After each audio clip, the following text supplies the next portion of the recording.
राधे राधे दोस्तों।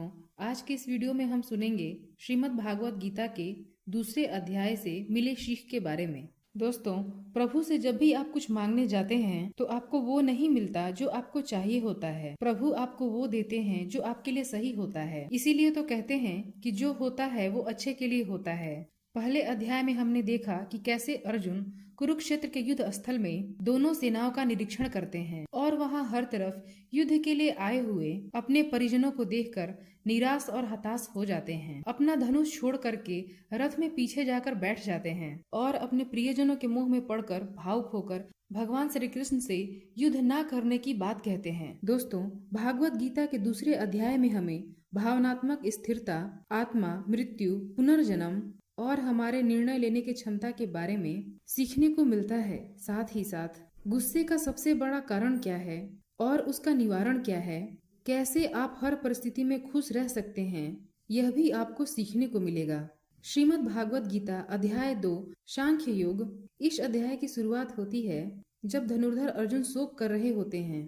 कह रहे होते हैं कि अगर मैं ये युद्ध करूंगा तो पाप लगेगा, दुख प्राप्त होगा, अपनों को मार करके मुझे कैसे सुख प्राप्त हो सकता है। वास्तव में अगर आप समझें तो अर्जुन को कौरवों को मारने में कोई परेशानी नहीं थी, परंतु उनकी आंखों के सामने जो उनको अपने बुजुर्ग दिख रहे थे, जिनमें पितामह भीष्म थे, गुरु द्रोणाचार्य थे, आचार्य कृपाचार्य थे, उनको मारने में अर्जुन को लग रहा था कि ये बड़ा मुश्किल होने वाला है।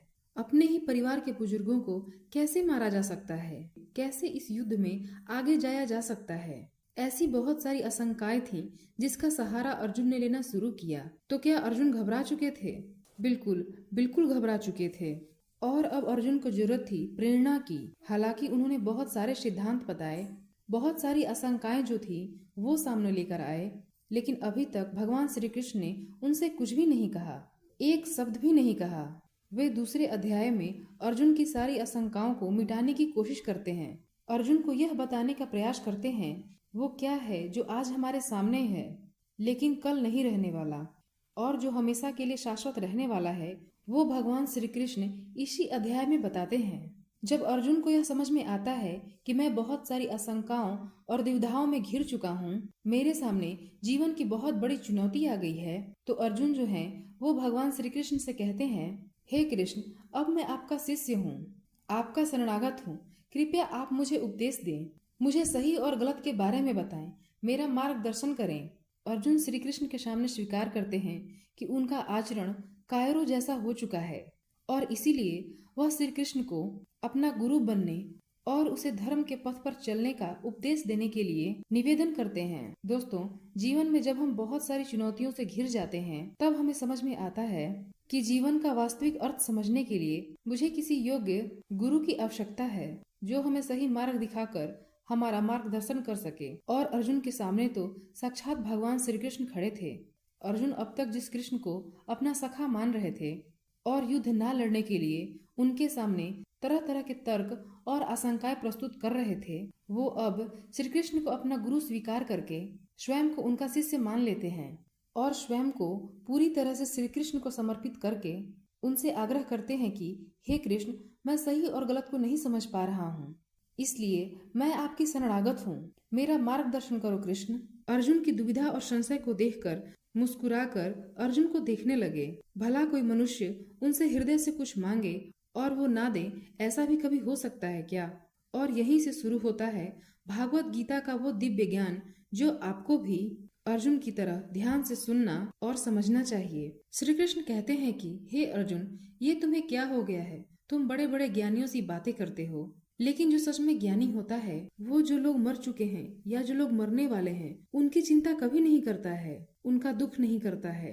जो ज्ञानी होता है वो किसी के मरने पर रोता नहीं है। ज्ञानी जन ना ही बीते हुए कल का शोक करते हैं और ना ही आने वाले कल की चिंता करते हैं। इसलिए जो होने वाला है वो होकर ही रहता है और जो नहीं होने वाला होता है वो कभी भी नहीं होता है। ऐसा निश्चय जिनको समझ में आ जाता है, जिसकी बुद्धि में आ जाता है, उसे कोई दुख नहीं सताता, उसे कोई चिंता नहीं सताती।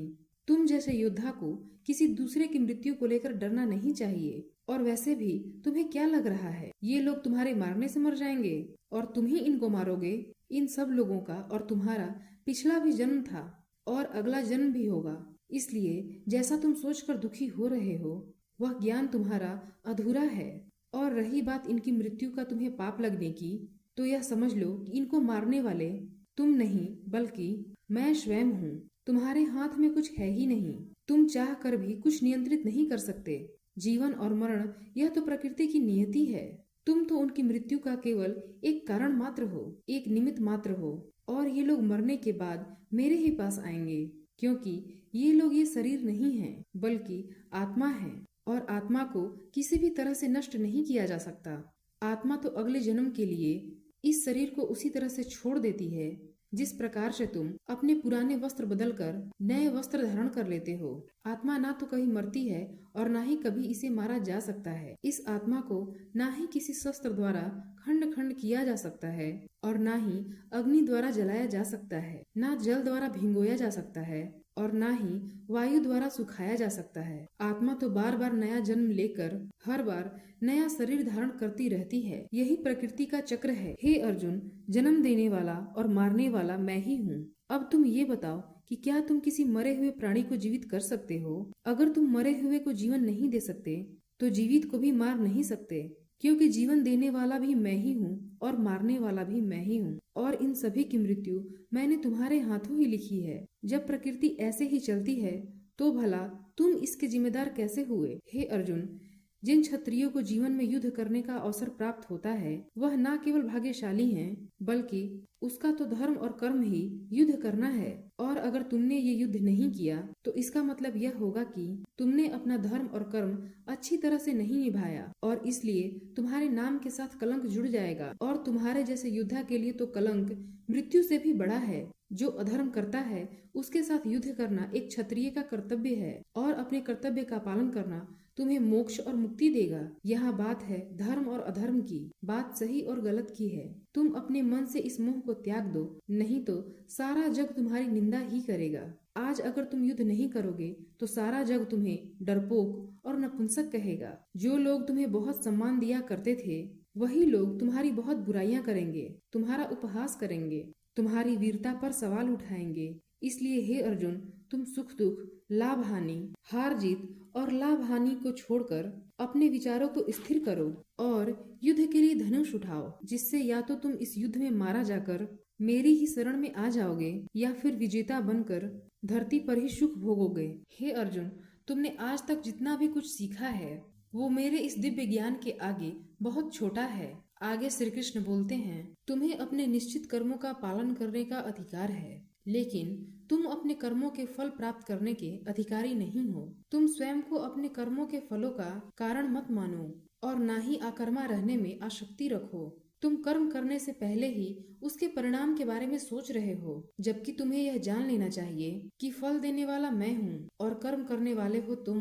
तुम अपना काम करो, मैं अवश्य अपना काम करूँगा। इस बात पर अर्जुन ने श्री कृष्ण से सवाल किया कि आपने मुझे अपने विचारों को स्थिर रखने यानी कि अपनी भावनाओं और अपनी सोच को नियंत्रित करने को कहा है, तो मैं ये कैसे करूं? इस पर श्री कृष्ण कहते हैं कि जो व्यक्ति अपने मन की सभी इच्छाओं और अपने सभी कर्मों के फल के बारे में सोचना बंद कर देता है वही स्थिर बुद्धि कहलाता है। ऐसे व्यक्ति को ना तो स्वयं के साथ पूरा होने पर दुख होता है और ना ही किसी अच्छे काम की अत्यधिक प्रसन्नता होती है। जिसके मन से हर प्रकार का डर, भावना और क्रोध नष्ट हो गए हैं, जो शोक अशोक के चक्कर से बाहर निकल गया है, जो इस प्रकार से अपनी इच्छाओं को वश में कर लेता है जैसे कोई कछुआ खुद को खुद में ही समेट लेता है, उस मनुष्य की बुद्धि स्थिर हो जाती है। क्योंकि अपनी इच्छाओं के बारे में सोचते रहने से हमें वो इच्छाएं अच्छी लगने लगती हैं। इच्छाएं अच्छी लगने लगती हैं तो उनको पूरा करने का मन करता है, परंतु जब उन इच्छाओं को पूरा करने में कोई रुकावट आती है तो हमें फिर क्रोध आता है और क्रोध आने से मनुष्य पागल हो जाता है और फिर वह अपना कर्म और धर्म भूलकर स्वयं ही अपनी स्थिति से नीचे गिर जाता है। परंतु अगर कोई अपनी इच्छाओं को वश में कर लेता है और उनका सेवक नहीं बनता है तो उसका अंतर्मन शुद्ध रहता है और उसके दुख का अंत हो जाता है। और जब उसके सारे दुख समाप्त हो जाते हैं तो उसकी बुद्धि स्थिर हो जाती है। परंतु जिसकी इच्छाएं और कामनाएं उसके मन से नहीं जाती हैं वो मनुष्य कभी शांति नहीं पाता। और जब वो शांति ही नहीं पाएगा तो वो खुश कैसे रहेगा। उसकी हालत तो उस नाव की तरह होती है जिसको उसकी इच्छाओं की हवा किसी भी दिशा में बहाकर ले जा सकती है। स्थिर बुद्धि वाला प्राणी तो उस समुद्र की तरह होता है जिसमें चाहे कितनी भी नदियां आकर मिले फिर भी उसे कोई फर्क नहीं पड़ता। और इसी तरह की स्थिर बुद्धि वाला प्राणी मृत्यु के बाद मेरे ही शरण में आता है। दोस्तों, आप में से बहुत सारे ऐसे लोग होंगे जिन्होंने अपने प्रियजनों को खोया होगा, और आज तक आप लोगों में से जिसने भी अपने किसी प्रियजनों को मृत्यु के द्वारा इस संसार से नहीं खोया है, उसको भी यह जान लेना चाहिए कि उनके जीवन में भी उनके किसी प्रिय, यहाँ तक कि स्वयं उनकी भी मृत्यु एक न एक दिन जरूर होगी। लेकिन इसमें उदास होने की कोई बात नहीं है, क्योंकि खुद भगवान ने ही कहा है कि हम अपने जन्म से पहले भी इस दुनिया में नहीं थे और मृत्यु के बाद भी नहीं रहेंगे, लेकिन उस समय हम किसी न किसी रूप में इस ब्रह्मांड में जरूर रहेंगे। और इसलिए हमें मौत से नहीं डरना चाहिए, क्योंकि या तो हमारा पुनर्जन्म होगा या फिर हम परमात्मा में हमेशा के लिए मिल जाएंगे। और जब आखिर में सब लोग एक ही जगह मिल जाएंगे तो क्या भावुक होना। और यही तो प्रकृति का नियम भी है। हम ये सिर्फ शरीर मात्र ही नहीं है जो हमें डरने की जरूरत हो। हम आत्मा हैं और उस परमात्मा का ही एक अंश है जिसको हम भगवान कहते हैं। और अगर हमें बनाने वाले भगवान हैं तो हमें उनसे ही मिलने का प्रयत्न करना चाहिए। ये दुनिया तो मात्र उस ईश्वर का एक माया जाल है। दोस्तों, अर्जुन मुंह में फंस चुके थे और इसलिए कोई भी निर्णय नहीं ले पा रहे थे। जब भी हम कोई निर्णय लेते हैं